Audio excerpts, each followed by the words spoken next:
और अभी एक और बड़ी खबर आ रही है। अतीक की पत्नी शाइस्ता परवीन को लेकर पुलिस को शाइस्ता के बारे में कुछ अहम सुराग मिले हैं। कुछ दिन पहले शाइस्ता से मिले अतीक के गुर्गे, ये सूत्र हमें एक बड़ी जानकारी दे रहे हैं। दिल्ली के पास शाइस्ता से मिलने गए थे ये गुर्गे। अतीक के गुर्गे शमशाद से पूछताछ में खुलासा हुआ है।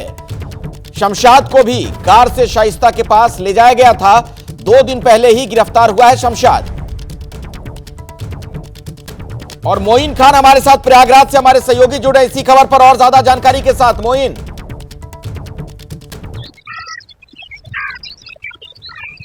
देखिए, माफिया अतीक अहमद का एक बेहद करीबी गुर्गा है जिसका नाम शमशाद अहमद है। 2 दिन पहले पुलिस ने उसे एक मामले में गिरफ्तार किया। गिरफ्तारी के बाद जब उससे पूछताछ की गई तो उसने माफिया अतीक अहमद की फरार पत्नी शाइस्ता परवीन के बारे में अहम जानकारी दी। उसने बताया कि कुछ दिनों पहले वो दिल्ली के पास किसी जगह पर शाइस्ता परवीन से मिला था। अतीक अहमद के दूसरे गुर्गे उसे ले गए थे, उन्होंने मुलाकात कराई थी। तो शाइस्ता परवीन के बारे में बता दें कि पिछले साल जो प्रयागराज का चर्चित उमेश पाल शूटआउट केस हुआ था, उसमें शाइस्ता परवीन आरोपी है।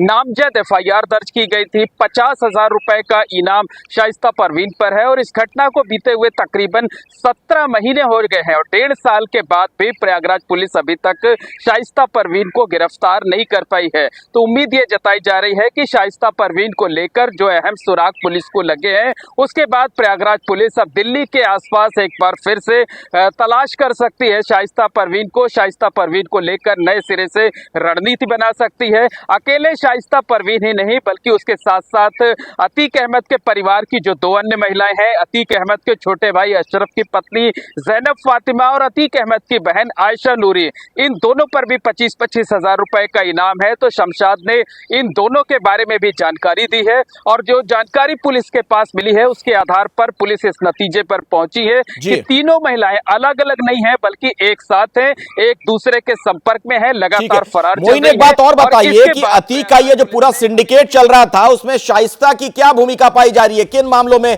पुलिस को उसकी तलाश है?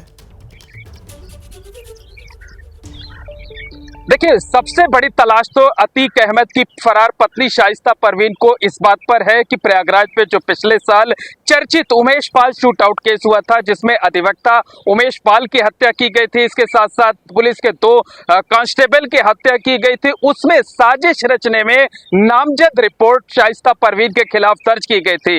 इसके साथ साथ आर्म्स एक्ट के तहत मुकदमा दर्ज है। तो कई मुकदमे शाइस्ता परवीन के खिलाफ दर्ज है। 50,000 रुपए का इनाम है और प्रयागराज पुलिस पिछले 1.5 सालों से शाइस्ता परवीन की साथ ही साथ परिवार की जो 2 अन्य महिलाएं हैं, जैनब फातिमा और आयशा नूरी, इन तीनों की शिद्दत से तलाश कर रही है।